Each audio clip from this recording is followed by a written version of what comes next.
So I was really skeptical about creating this video simply because there are so many videos like this on YouTube. But what is that saying that people say about the different breads that are sold in grocery stores, but it's all still bread? So I had to remind myself that every woman is different. Every woman's pregnancy journey is different. So this is my journey, and I am going to share it with you all.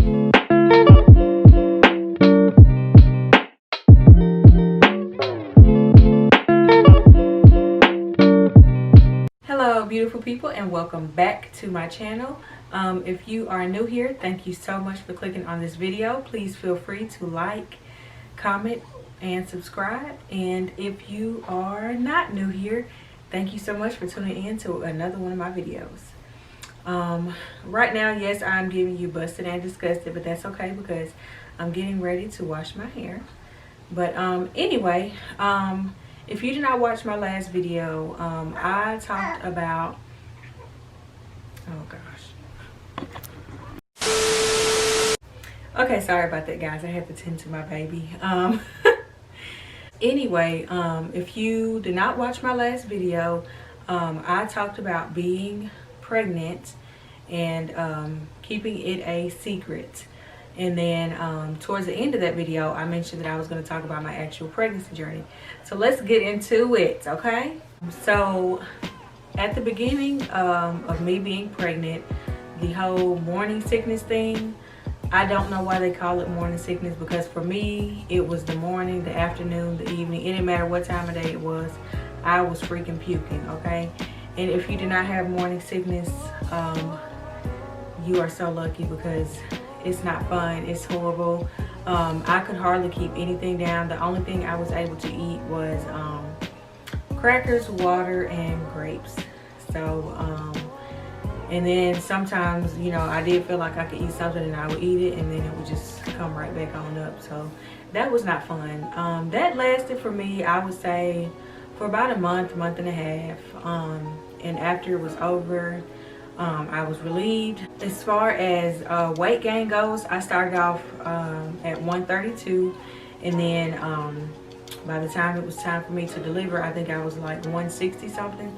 So yes, I did put on weight, but in my opinion, that weight was all in my stomach, because yes, I did get a little big as far as my clothes and everything goes. My clothes did get kind of tight on me. Clothing wise, I bought a few pieces. At my job, we had to dress professional, so it started becoming uncomfortable to even wear dress clothes. I actually didn't want to wear any clothes at all most days because I just was not comfortable. A lot of my pretty dress shirts that I did have, I had to stop wearing them because, you know, of course my stomach started getting bigger, so in those dress work shirts, my stomach would just be showing, so of course we can't have that. So I bought a few new dress shirts. I bought some maternity pants as well, so it helped. I really didn't have to like get just a whole new wardrobe or anything, so that was good. Mood swings, I really didn't have any mood swings. Before I got pregnant, I was not very emotional. During my pregnancy, I think I was more irritated than anything. Like things, you know, set me off a little bit quicker, but that's pretty much it. Sleep wise, when I first became pregnant, everything was fine, but as it progressed, I noticed that my sleeping schedule was weird. So I could go to sleep at night, right? Go to sleep about, you know, 11:30, and I would wake up at like 4 in the morning. Sometimes I would not be able to go back until like 7 o'clock. Like, I don't know why. I was just used to be up. During my pregnancy, I had so many people share their pregnancy stories with me. I took it like a grain of salt. Towards the end, at the beginning, I was like, oh my gosh, you know, what if that happens to me? But I learned that everybody's story is different, and a lot of those people also, I felt like were being dramatic about their pregnancy stories. So yeah, they were trying to tell me like what to do and stuff like that. And I'm like, honey, you're not the one pregnant, okay? This is not your pregnancy. You've already had your kids, so this is my journey. I'm gonna do it how I want to do it. I heard about pregnancy brain while I was pregnant. I didn't know if it was a thing or not, but it definitely is, because Y'all, let me tell you, I used to forget stuff. Like, I could be talking in a sentence and be like, okay, what was we talking about? Kind of scary. With it being a pandemic, as far as doctor's visits, at the beginning, I found out I was pregnant in September. So at the beginning, my boyfriend was able to come back with me, but towards the end, it got to the point where the only people that can come back in the room were, of course, the pregnant moms. So that was kind of sad, because, you know, that's something that you want the baby's father to be a part of. And even when I came in, they still had me check my temperature and everything. So you know, they were definitely being a whole lot more cautious, which I was glad about. Okay, sorry y'all, my camera cut off, but now we're finna get into the fun part. As far as the hospital goes, because I wanted to know this stuff before I gave birth, so I know what to expect. My doctor did let me know that they were making changes. They were only letting one person in the room. Since my boyfriend, of course, you know, we both, you know, lived in the same city and everything. I just decided to let him be the one to come, simply because, you know, he is the child's father. It was kind of sad though, because I at least wanted people to be able to come visit, but literally they were only letting one person in at a time. So, I mean, one person in, period. So if he left and wanted to come back, he had to have his bracelet on, and bless you. And they were checking his temperature as well. Bless you. So, you know, it was a little hard. It was, but I was glad that they were taking those kind of precautions. So anyway, I was due May 5th. I ended up giving birth early, April 27th. So I was in labor for a few hours and didn't realize it. So one morning, we went to the doctor around like 6 o'clock in the morning, because I was feeling a whole bunch of pains.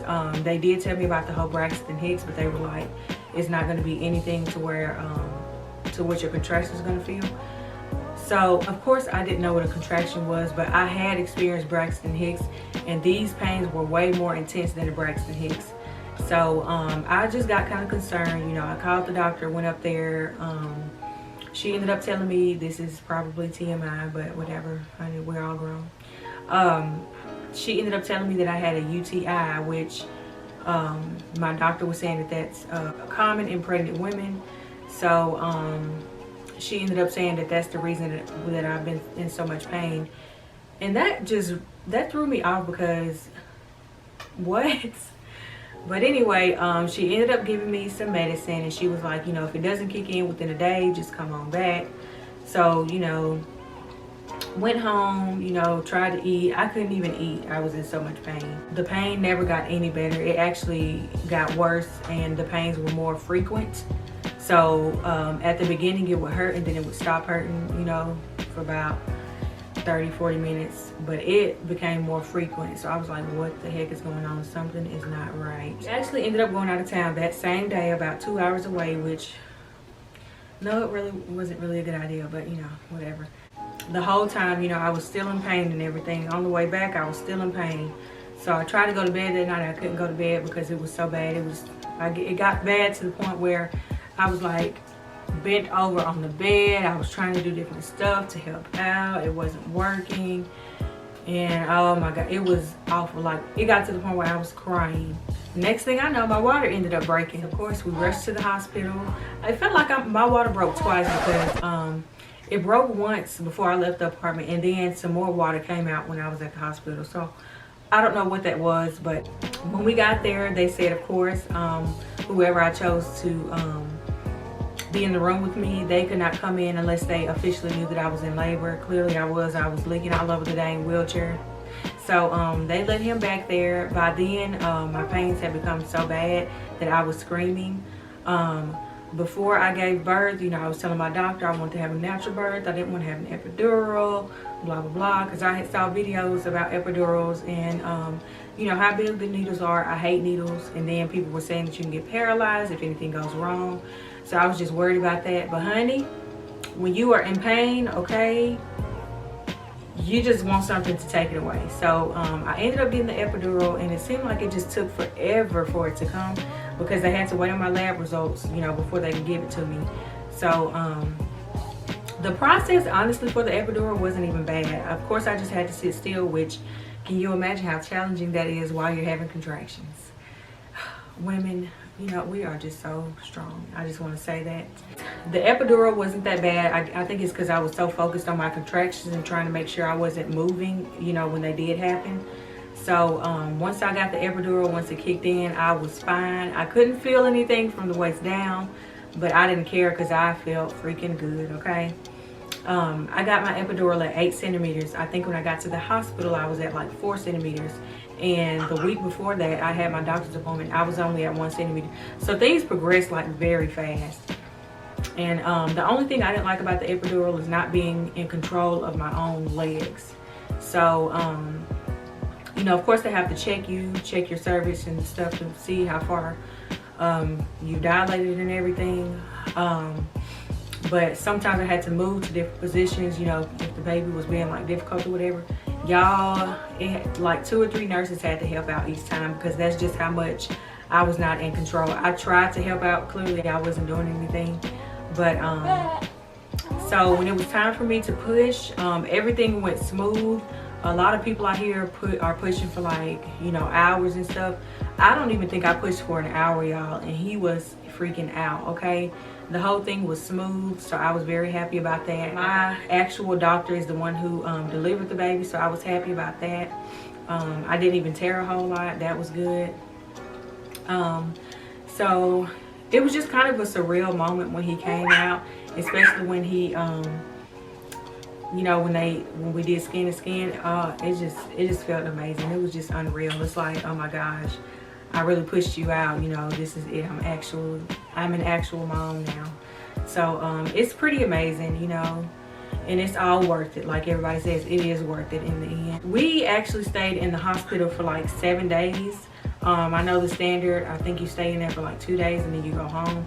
But he had jaundice really bad, so apparently, you know, a lot of babies get it. It's very common. But they're usually just able to get rid of it on their own. Well, he was not.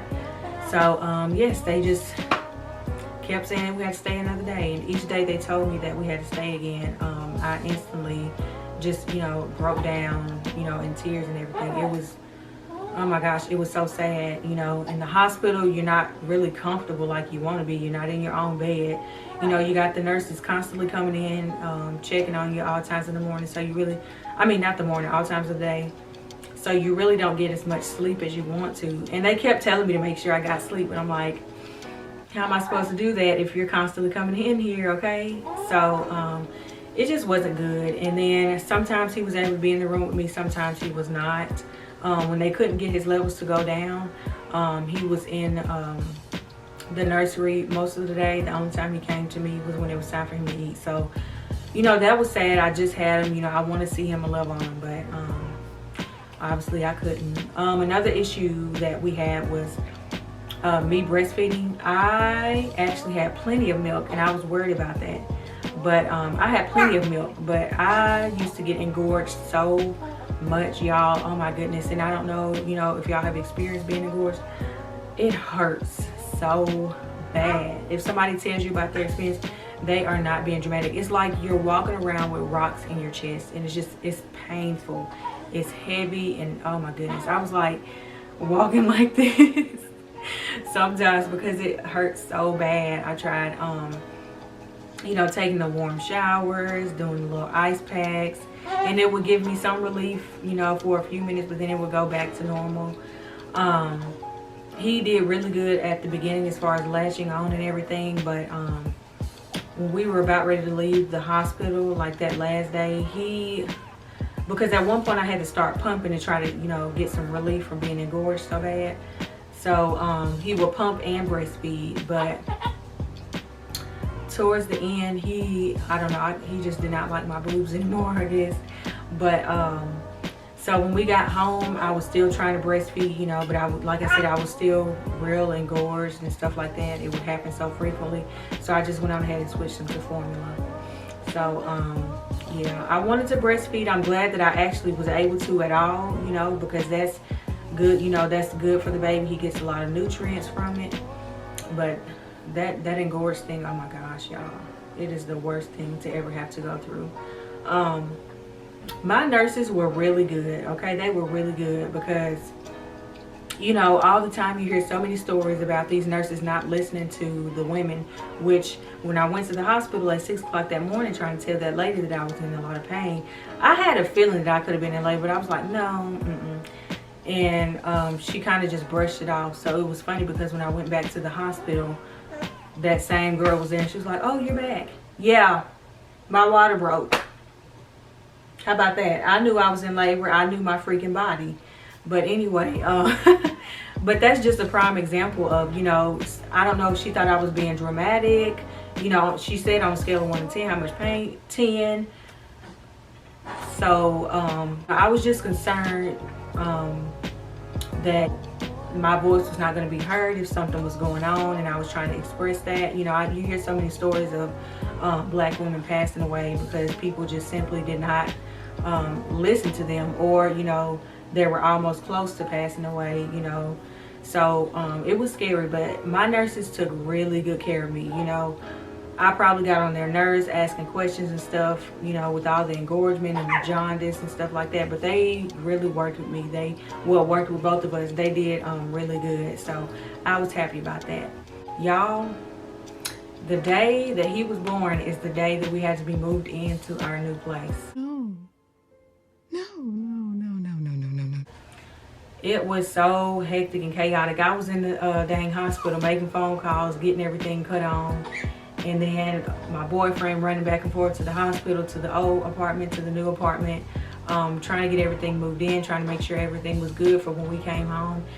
Oh my gosh, it was chaotic, okay? We got it done, we came home, everything was nice and put together. So, you know, I was really proud of him for that because that took a lot of work. So, you know, I know he was exhausted. So at that point we were both just exhausted, but everything got a whole lot better. So that was good. Postpartum, leaving the hospital, since I was in there for 7 days, that's where I did most of my recovery. By the time I got home, you know, I was still bleeding and stuff, but I felt good. I still was taking it easy and everything, but you know, I was really worried about, you know, having a bunch of pain going on and everything. Of course, y'all, when I was pregnant, I was watching all kinds of YouTube videos about what to expect, you know, during pregnancy, giving birth, postpartum after pregnancy and stuff like that. So, but I really didn't have a lot of pain. You know what I mean? Going to the bathroom kind of did hurt a little bit, but it wasn't too bad. I was just ready to get to the point where I could fully actually clean myself instead of using that little squirt bottle thing. So everything for me as far as recovery, it went pretty smooth. You know, I'm very grateful that, you know, my whole pregnancy and everything went smooth because I know a lot of women don't get that. So I was very, you know, blessed and thankful for that. Baby wise, the first few nights, of course, you know, I came home, I was tired. We were, you know, both tired.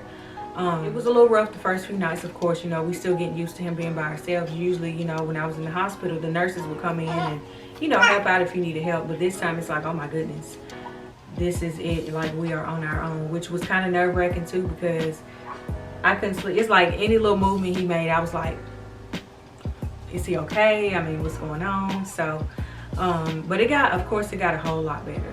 That was my experience. I'm so glad I got to share this with you all. For any new moms that are pregnant and y'all end up watching my video, I hope this helps you. Just remember that at the end of the day, it's your experience. Don't let anybody else dictate it for you. So I hope you all tune in to my next video. Once again, if you have any suggestions of any other videos you want me to create, let me know in the comment section. I will see y'all in my next video. Bye.